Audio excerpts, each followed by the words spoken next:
Hello, I'm Phil Day and I'm one of the founders of FootballMatcher. We are a young startup with the aim to get more people active through playing football. Today, we are grateful to be invited by the House of Sport to discuss how we have adapted and innovated through this pandemic.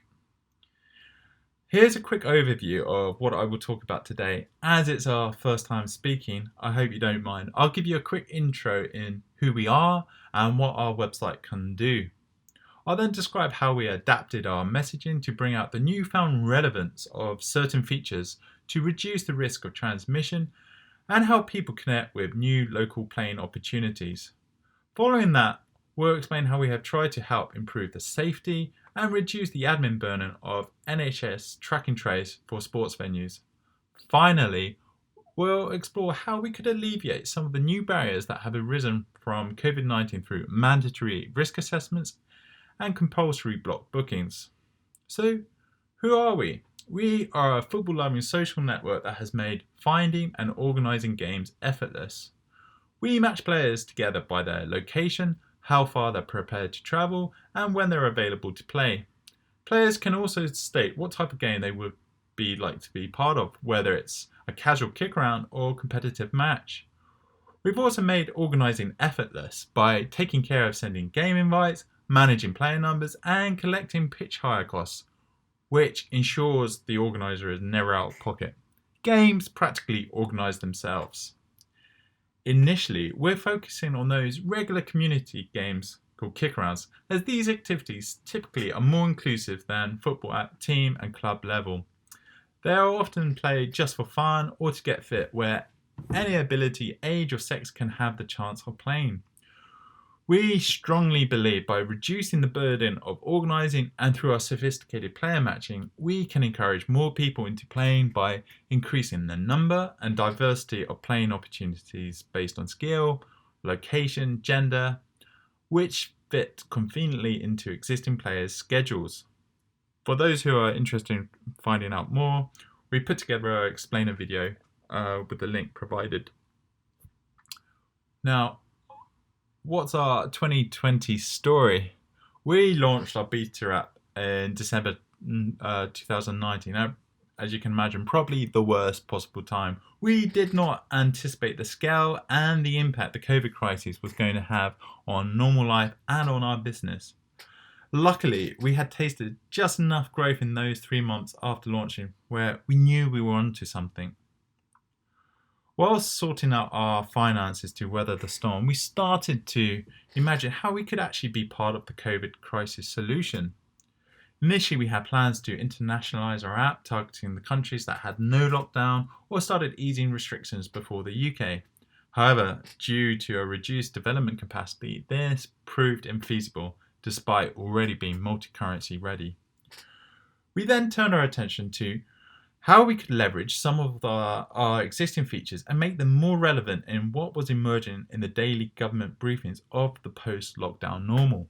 So rather than just focus on a lot more software development, we decided to work on our messaging to bring out the value and relevance of our current product offering in the new normal for team sport.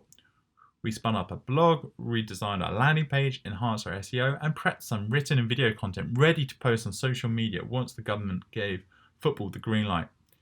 Here are the features we thought were most relevant. So helping those disconnected. As we know, COVID-19 has made people more isolated and inactive through continually working from home or being newly unemployed. With the majority of pitches still closed and players being disconnected from old games near work, discovering a new game has become increasingly difficult. Leveraging our platform's ability to match players together and to run games that don't require an organiser, we've kicked off various ultra-local Facebook campaigns to help people find a local alternative game. In addition to the physical benefits, these types of games provide a natural way to build local community and friendship, which can also improve mental health.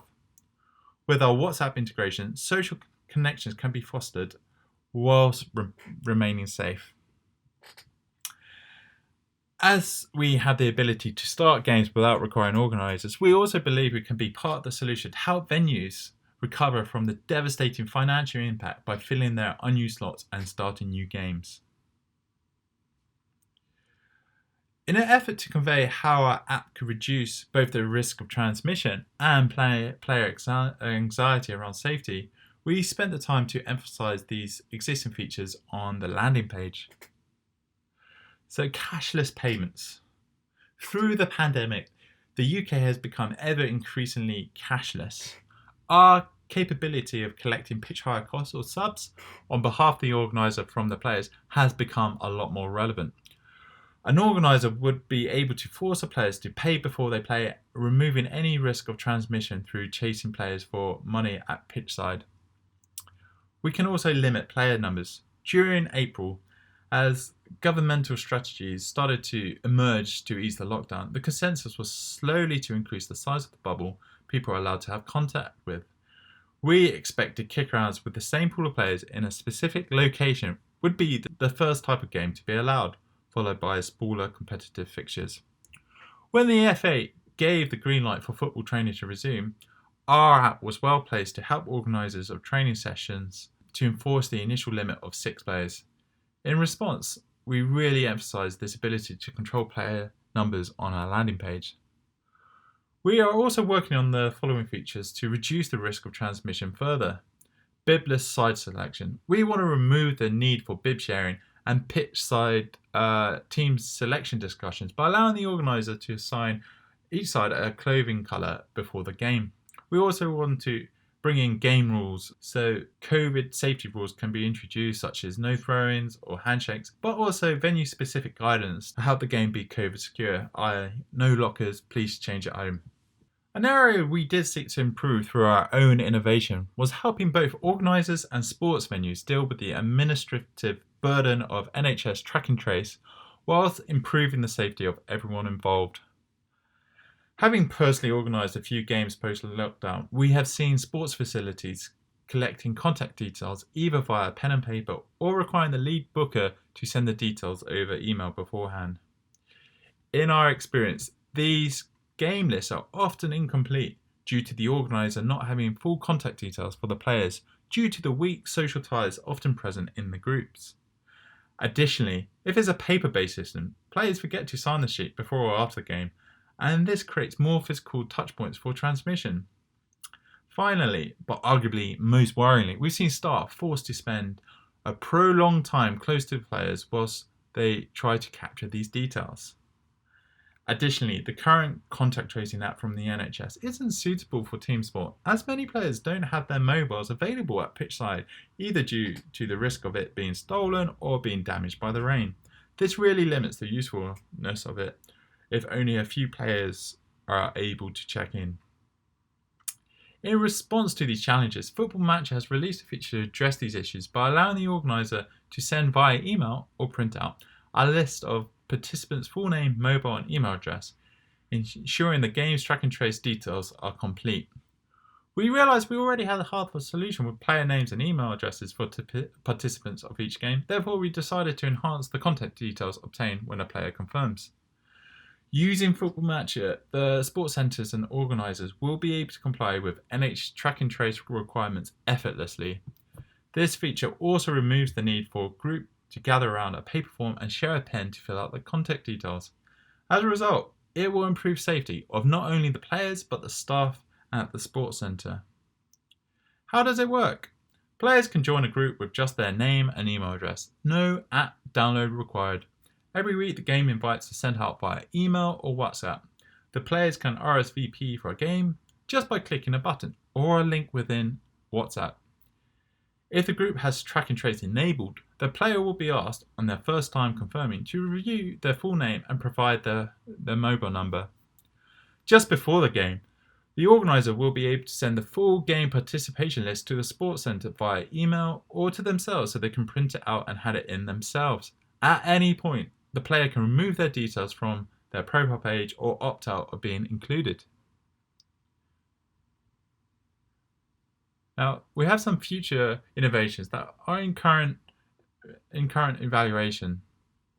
Since August, we have been trying to start new inclusive community kick-arounds in London to get people active. But unfortunately, In addition to finding the majority of sport venues are still being closed, some of the ones that are open have introduced further friction to starting a new game. Here are some of the new problems and solutions we're evaluating.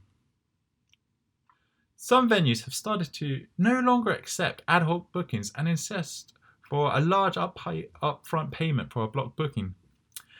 As these games aren't established yet, this puts a huge financial risk on the organiser to be able to start a new game. So to solve this issue, we've been experimenting with using PayPal's group pools, which allows a group to contribute to a financial goal. Using this, we managed to validate the willingness for a set of random players connected via living at the same location to actually contribute financially to the block booking. When we started FootballMatcher, we really wanted to reduce the financial barrier to playing by making games more affordable. We did this by developing our own bespoke payment system, which was capable of offering variable pricing. This allowed the cost of pitch hire to be split across the number of players who confirm. The more players that accept, the cheaper the game gets. By offering more player slots than typically for the pitch side, i.e. running 8-a-side on a 7-a-side pitch, we could bring down the cost of football for everyone. Now, if this block booking problem is as common as we think it is, we can adapt a variable payment system for one-off costs such as these. This will enable everyone in the pool of players to chip in to the block booking costs, bringing both the cost and risk down as more players contribute. Now, another problem we found, some venues have started to insist the organiser sign a contract and a comprehensive risk assessment before a group can actually book to play. We're exploring whether it's possible for FootballMatcher to take on this burden and reduce this friction by digitising this process. We believe by leveraging existing and integratable smart contract solutions, we can facilitate the organiser to sign the venue's forms digitally via our website. Now that's all from me. Hopefully that gives you a good taste of how we've attempted to adapt and innovate through this crisis. Thank you again for giving FootballMatcher the chance to speak today. For anyone interested to hear more about us, please visit our website and blog at footballmatcher.io.